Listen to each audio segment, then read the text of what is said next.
Well, first, hello everyone. Thank you for attending this webinar about the schedule for cabinet makers. So I'm going to first start with today's objective. The objective is really to conceptualize scheduling in cabinet shops. The reason why I say conceptualize is because we're going to target the main concepts about the schedule, because we have some people in different sizes, we have people that do different things, and every schedule will have a little bit of variance on how to do them and how to address different types of challenges. All right. So just so to present ourselves, so who we are at Synapse, we're a company that was founded in 2009. It was founded by Frederick Paré, who was a sales rep at the time for Microvellum. And he was regularly asked, well, can you do scheduling? Can you do procurement? Can you do X, Y, Z? And he was tired of saying no. So he decided to start his own company, his own solution, built for cabinet and woodworkers, and it was built by experts from the industry. From there, we really developed and tailored our solution to make ultra-efficient woodworking shops. To give you a little bit more insight on who I am now, so my name is Kevin Martin. I always had a love for woodworking. I built my first furniture at the age of 12, then did my bachelor degree in management, and then started working at a furniture company. Probably you guys know it, Folio Furniture, as an account manager. Then went on to be a project manager for high-rise construction. And now I am a solution expert at Synapse for now more than 3 years.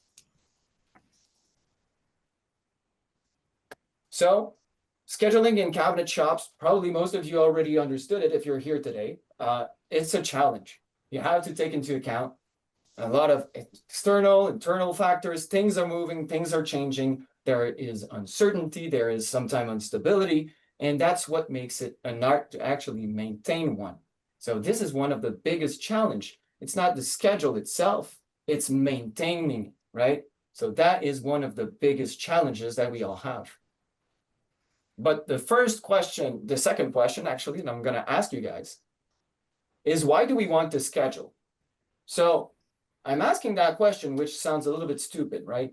Well, I want to schedule to actually make sure that I'm going to hit my delivery dates. I want to schedule because I want my customers to be happy. I want to schedule just to make sure that everybody works, right? Those are answers that we will think of, right? It's the main thing that we're going to think, but it's more crucial than that. There's a larger impact to the schedule in a cabinet shop, because we do sometimes custom, we do sometimes one-offs, we do sometimes really tailored things, or we do sometimes regular things, the same boxes every day, right? So we have some standards, we have some customs, we have a lot of different things. So there is a bigger impact to the schedule. But now I'm going to ask another very good question. What is the goal of your cabinet shop?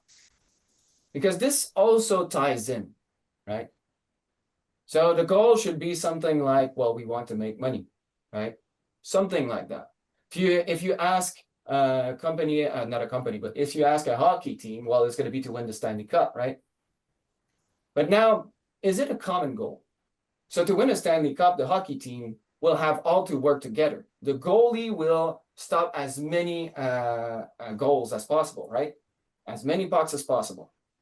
The offense will want to make one more goal than the other team. This is the whole thing here, right? So if your team has the same objective, well, this means that you can all advance to the same goal, right? So for instance, if your guy that is doing assembly, in his mind, he just has to do the next cabinet, then it's totally different than if he knows the priority. That will impact how you can maintain your schedule. So today, the main concepts that we're going to go through are going to be throughput, bottleneck, capacity, and workflow and critical paths. All right. So the first one, throughput. So Do anybody of you guys know already the concept? If you do, just simply raise your hand in the chat or in the screen.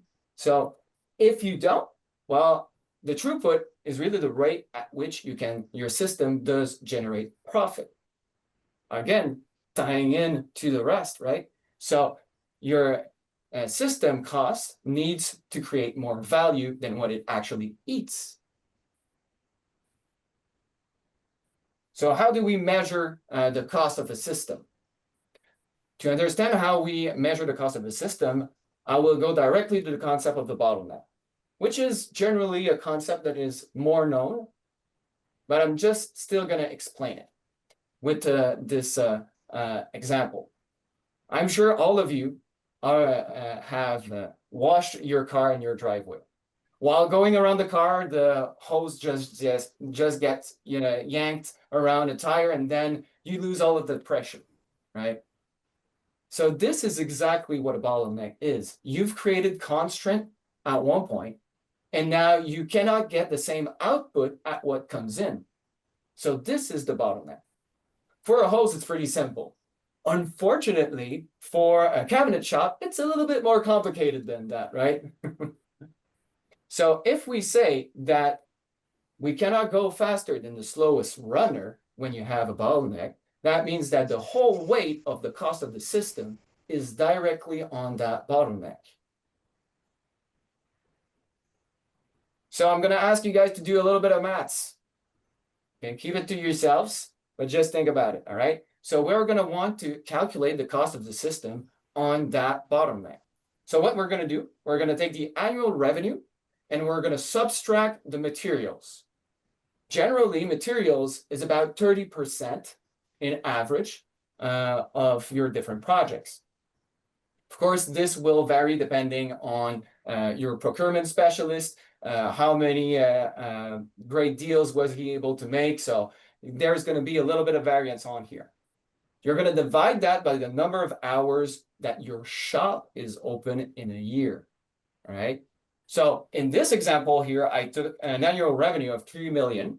I removed 30%, and then I divided by 2,000 hours, which represents 50 weeks at 40 hours of running time for the whole shop. That will give you the cost of your system for 1 hour. So in this example, my bottleneck costs me $1,050 an hour. What this means is if your bottleneck is idle, because there's a variable that is very important in this calculation here, and it's time. You will never be able to regain that time unless you open more hours, right? So if your bottleneck is idle or you don't prioritize appropriately what you put in your bottleneck, then you're going to directly impact the profit of the company.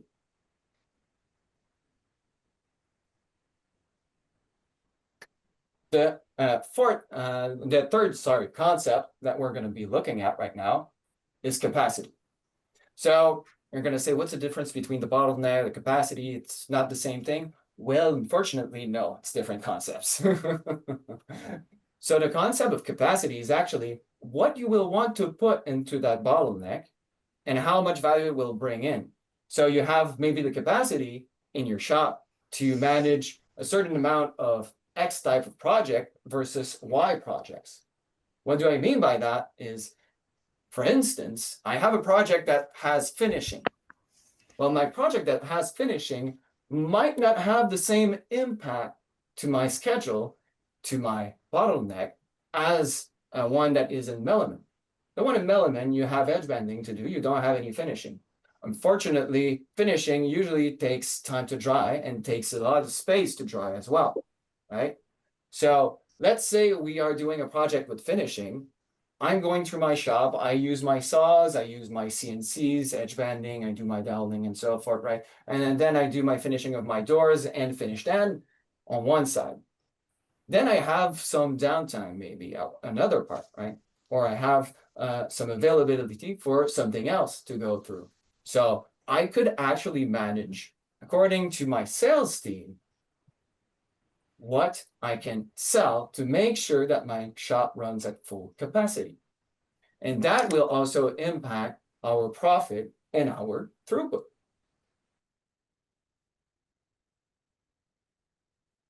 So knowing what we schedule then ties in with all of the previous concepts. If I know that when I have an element project, I first do my drawing, and now I'm putting the accent on drawing here, because I then do my optimization, then I do my procurement, then I do my cutting, then I do maybe my doweling, I do sanding, I do assembly, I do QC, I wrap, and then I ship, right? So those are all very important steps. And all of those steps have an impact on the next one.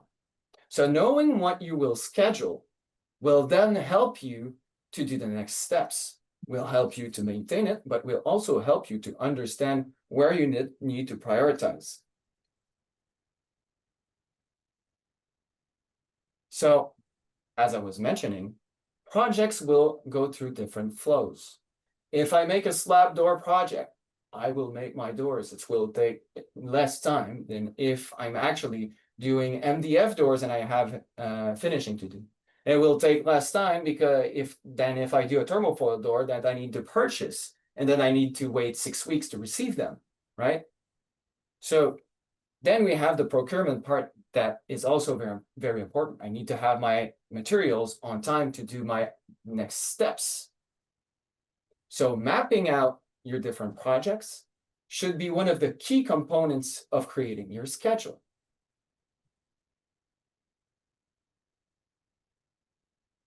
So now the impact and how to improve, right? So the first thing is, well, if my bottleneck is empty, it costs the entire system. So this also means that I'm better to put something in my bottleneck that's I still have a loss than not putting anything in it. The bottleneck, in theory, should always be full with projects that have a bigger value than the cost of the bottleneck.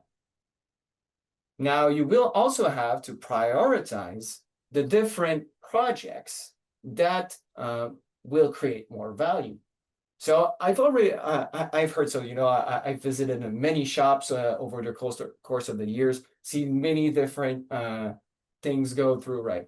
And one time I visited a shop where the guy just told me, hey, look, I'm so happy. I'm actually doing a $200,000 project this month. All the team is scrambling through it, but I think we're going to be able to make it. I said, that's great. That's great news. Do you know how much you're going to actually profit in that project? And then he said, well, I don't know, but the shop is running. Well, the shop is running. That's good. That's good. At least the shop's running. But then I asked the question that he couldn't answer was, if you would have done 20 projects of $10,000 each in that same amount of time, which one would have created more profit? And then the answer is a little bit harder to have, right? So it's about prioritizing the project that will bring the most value. And that will also help to the first thing that we said about the goal. What is the goal of the whole team? If we have to change the schedule for a project that has less value than another one, then it's not a good move. If we're changing the schedule for a project that has a higher value, then it's necessary.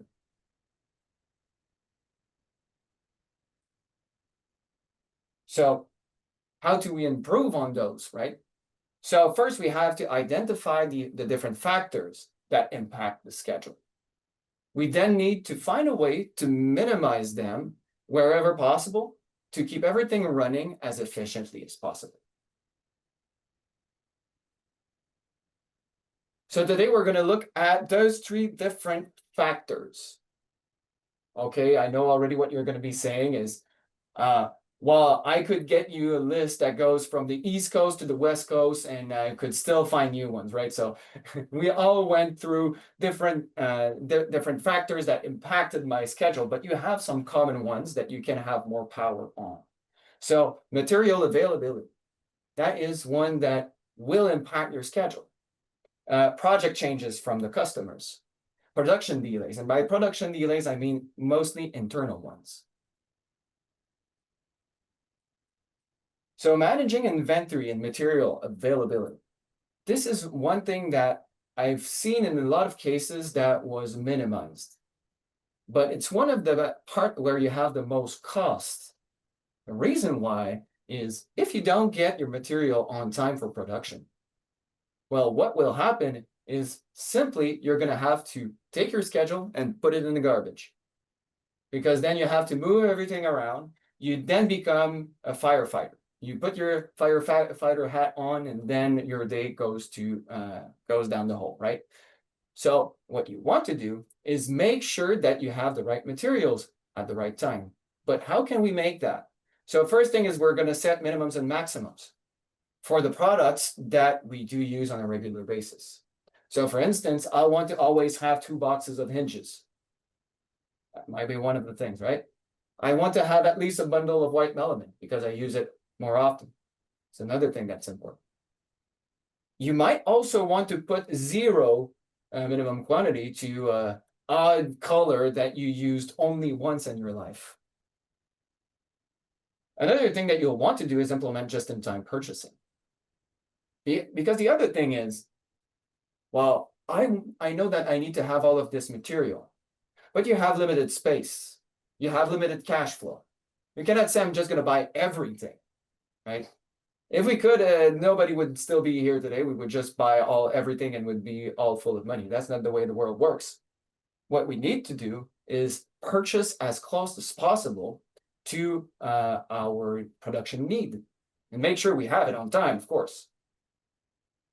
So then from there, we can leverage either smart system, or we can also do that thinking on ourselves. So let's say I partner up with the work group, right? So I know that my work group, they're going to be delivering me consistently. Then I'm better off working with someone that delivers me consistently than working with someone that gives me $2 off on different materials.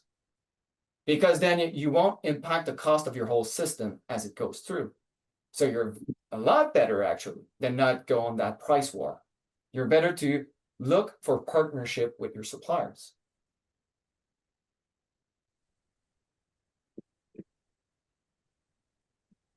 The next thing is centralizing information and managing customer changes. So when we get the famous call in the morning from the GC telling you, hey, look, Kevin, fortunately, I have to push you off a month. When you get that call, how many departments do you have to communicate with, right? So you'll have to communicate with procurement, of course. I hope he didn't buy everything yet, or else I'm going to be stuck with it in my legs. I'll have to communicate with the production coordinator because, oh, I need to push out the date. I'll need to communicate with the installation department, with my subcontractors, with my expedition team, with my invoicing and accounting. All of those people will be impacted. And if they don't take into account what you've just said with them as fast as possible, then you're going to create more problem, right? So it's all about creating that traceability. It's about creating something that all works together. So in the best of worlds, you will have all of the information in one place. And that's why I asked the question at the beginning, who's using Google Shared Agenda? That is one of the good things that we can start doing. ERP, of course, if everything is centralized in one place, even better. Using a whiteboard, you still have that flaw that you have to work on and try to scramble when things move around and then make sure that everybody saw it. So that's the other part. Everybody needs to take action. So the solution is really about centralizing the information to make sure that when I move something, it's moved for everyone. You also need to know that when somebody moved something, why did they move it and who moved it? So the reason behind it is very important as well, because you want to trace it and you want to react on it on future deals, right? On future projects. And now the last thing, but not the least, right? It's scheduling backwards from delivery. Here I wrote delivery, but it can be the installation date. It can be also the due production date, right? So it can be any of those dates, but it's the main thing here is really scheduling backwards from the delivery to then wrapping to then QC and going up like that. doing so, you make sure that you're going to be producing it as close to the date as possible, which will help alleviate the problems that when you get that call, you already started production. And if you already started production, then you're a little bit in the wrong spot because let's say we go back to COVID, right? When we were in the COVID area, and still that happens a little bit today when the funding falls through for a big project, but a little bit less today. But you could know that, well, the project was moved up a month, but it could then be moved off another month and another month and another month. And then if you already had some production done, well, those cabinets would just stay there, sitting there on your floor, just accumulating dust. That's not good for anyone because it hurts your cash flow. And most likely, fortunately, you're in a cabinet shop, there will be breakage. You will lose parts. So this is something that can really impact the profit and the costing, right? So you want to reduce that as much as possible by producing as close to the delivery date as possible without missing it, always.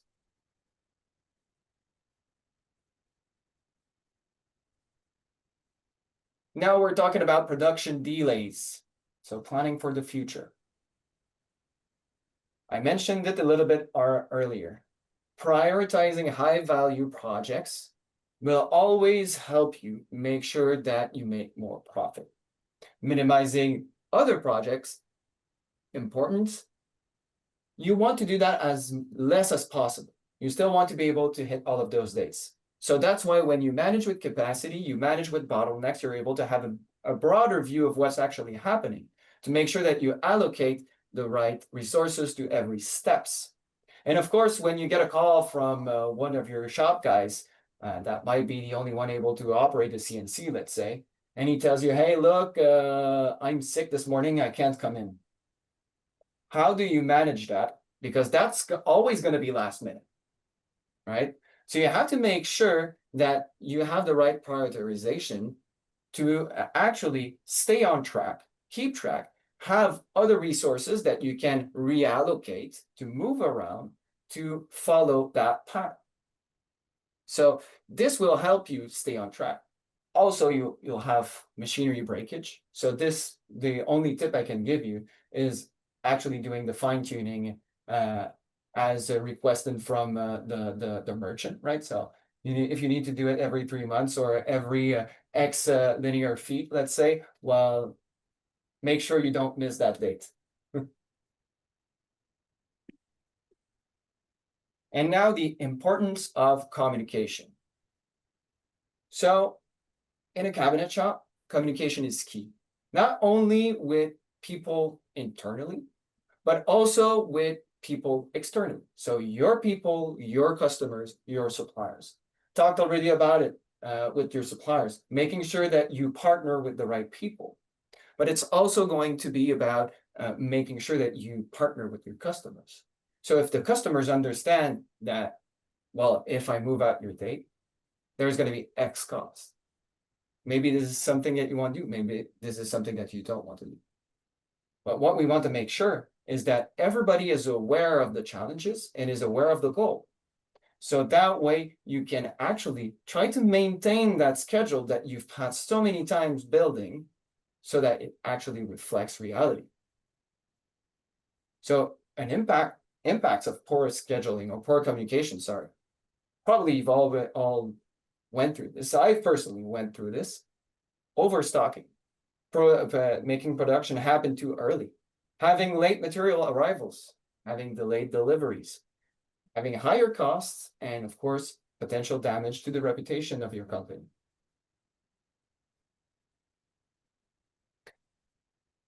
So in conclusion here, what are the main points that I want to mention is that we need to have a clear communication with internal teams and external partners to make sure that everybody is aligned with the targets, with the goals, right?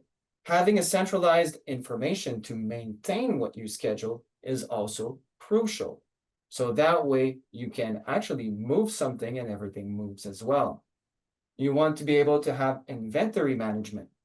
So that way you know what you need to purchase at what time you need to purchase it. So you are never affected by late materials again. Being aware of the time. So this is another very important part. When you're doing the workflow, you need to know how much time everything will take, every step should take. So for instance, here, let's say I'm going to go with the easiest example. I have to cut 50 sheets of MDF or of melamine on my CNC. My CNC, on the label, it says you cut 60 sheets a day in 8 hours. You then know how much time it's going to pass at the CNC step. Then need to know how many linear feet of edge banding will happen at the edge band. Then need to know how much time it will take at doweling. Every step of the way. And now a little trick that I can give you guys on that part. Calculate it on the materials. Let's say we want to know, well, sheets of melamine that goes at the bandsaw that goes at the edge bending. So if I have 50 sheets, again, I'll know how much time it's going to take. If I go with edge bending, gonna go with the linear feet of edge bending. If I go at assembly, then you can maybe go with hinges, doors, can go with panels. You can have a recipe there because of course assembly is a little bit more complicated. And since there's the human factor involved, in most cases, I've seen some people being able to automate a little bit of the assembly, but most cases, no. In that case, it's going to be about making a little bit of calculation here of different items. So that way you're going to be able to have a time for all of those steps. And of course, it's going to be about tracking those time to refine it afterwards. You'll then have project prioritization. So to make sure that you always identify the one that have the most value, and then look at those projects and make sure that those types of projects are going to be the one that are going to be prioritized in the future.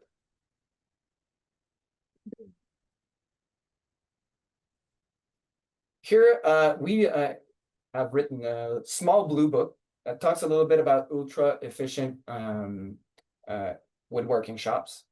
It's free to download. You can have a look to it, download it, read it. Not that many pages, about 15 pages, pretty easy to go through. I'll then want to do a little bit of my sales pitch because, of course, we're a solution company. We talk about this from a day-to-day time. With the Synapse software, we schedule by work order. All of the topics that I've just discussed with you guys are things that we do on a regular basis with our different solution, right? So the whole goal here is really to help alleviate the problems and the challenges of woodworking shops. And just so you guys know, smallest shops that we work with, 3-man operation. Largest that we work with, 150-man operation. Of course, you'll have different dollars of revenue per year for those different companies, because I've also seen some companies being able to automate everything in the back with 3 people, right? And now they're all electromechanics. That's not what I'm talking about here, right? Another part that I've mentioned that is very important is to be able to move a date, and every department knows and is aware, so everything moves together automatically. I push out a date, procurement knows, scheduling knows, the installation knows, the production knows, expedition knows, everybody knows, everybody's aware of it, and don't even have to take action on it because the system does it for themselves.